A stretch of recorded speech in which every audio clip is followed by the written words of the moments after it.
The things you can see only when you slow down. How to be calm in a busy world by Haemin Sunim. Welcome to Bookshare Audio, where every idea awakens the mind and every truth becomes a guide to transformation. In this reflection, we explore the things you can see only when you slow down, a profound journey into the art of mindfulness, compassion, and inner peace in a world that never stops moving. It is a reminder that the world itself is not rushing, only our minds are. And when we slow down, when we pause long enough to notice the spaces between moments, we begin to see life as it truly is: simple, beautiful, and sacred. In our daily lives, we often mistake busyness for meaning. We fill every silence with noise, every hour with activity, every day with obligation. But in that constant motion, we lose the quiet connection to ourselves. We forget that peace is not found at the end of a checklist, but in the gentle awareness of this very breath. The book teaches that the boundary between the mind and the world is an illusion, that what we experience as life is simply the reflection of our own awareness projected outward. When our mind is noisy, the world seems chaotic. When our mind is calm, the world becomes peaceful. The outer world is a mirror of our inner state. When we stop to ask, is it the world that's busy or is it my mind? We begin to understand the power of perception. The busyness we feel is often not in our schedule, but in our thoughts, in the endless stories we tell ourselves about what must be done, what must be fixed, and what might go wrong. The mind, when left unchecked, becomes a storm. But when we learn to observe it without judgment, without clinging, it begins to settle on its own. Like muddy water left untouched, it becomes clear with stillness. Awareness is the beginning of transformation.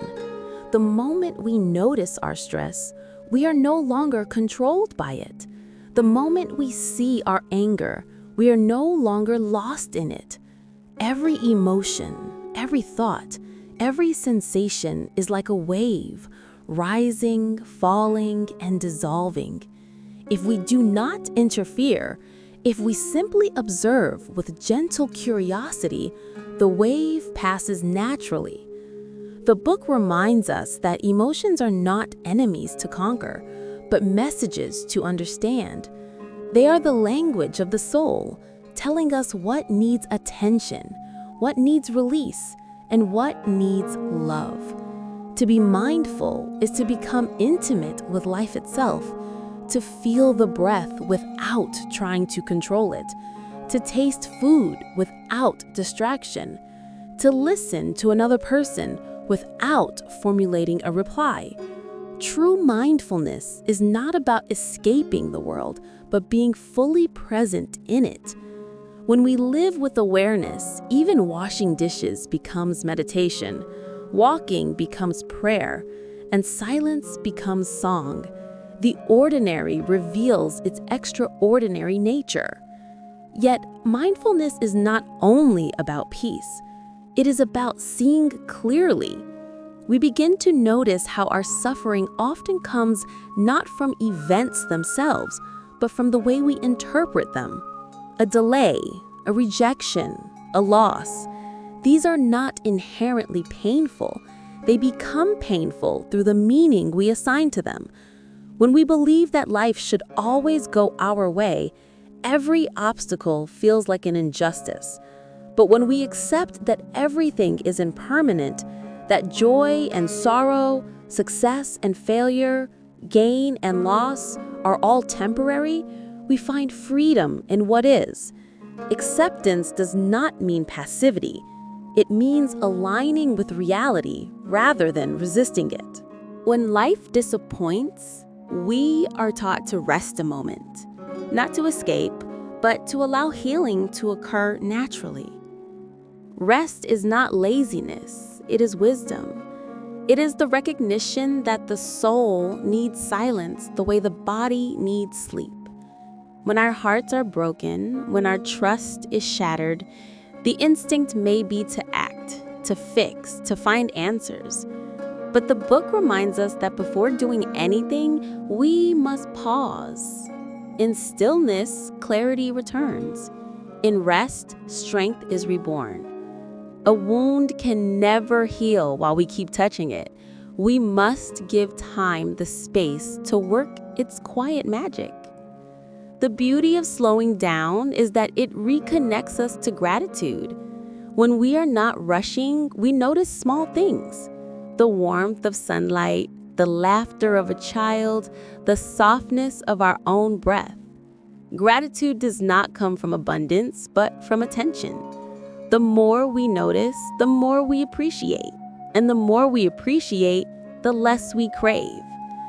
Happiness is not found in having more, but in needing less. The person who knows how to be content is rich in every moment. The practice of mindfulness extends beyond personal peace. It transforms our relationships.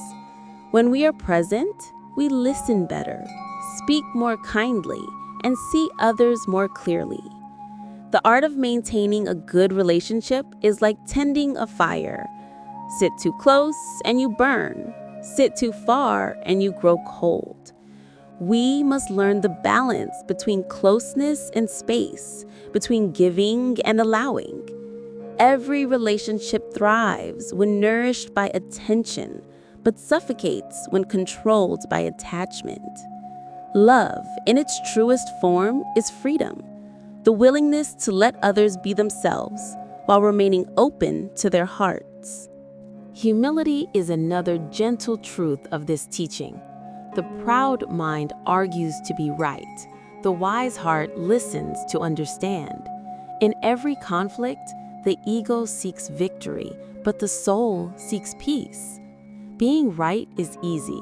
Being kind is divine. The most enlightened people are not those who win debates, but those who dissolve them. When we learn to bow our heads, we stop bumping into walls. Pride builds distance. Humility builds connection. In forgiveness, we find the ultimate liberation. To forgive is not to condone what was done, but to release ourselves from the prison of resentment. Hatred chains us to the past.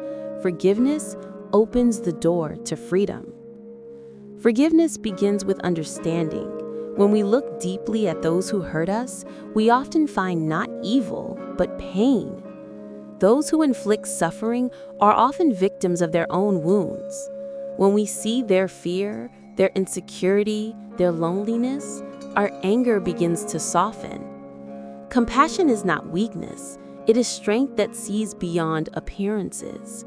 To say, "I forgive you," is to say, "I choose peace over poison." It is not for their sake, it is for ours. Only through forgiveness can we breathe freely again.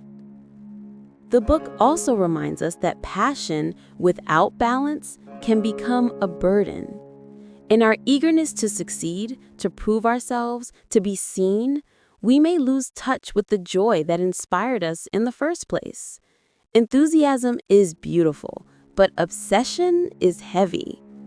True passion burns quietly, not destructively. It is patient, humble, and guided by purpose. When we pour ourselves too intensely into our work, relationships, or beliefs, we begin to demand from others what only we can give ourselves: validation. Tempering our eagerness is not losing drive, it is cultivating wisdom. It allows us to act with energy, yet remain free from attachment to results. One of the most profound teachings in this reflection is that our reality is created by where we place our attention. Whatever we focus on grows stronger. If we focus on lack, we live in scarcity. If we focus on gratitude, we live in abundance. If we focus on problems, we see more problems. If we focus on peace, we begin to feel it everywhere. Awareness is not passive, it is creative. Every thought, word, and intention becomes the brush that paints our experience of life. By training the mind to rest on what is wholesome and loving, we create a world that mirrors those qualities back to us. The journey inward reveals that the true enemy is not the world, but our ignorance of ourselves.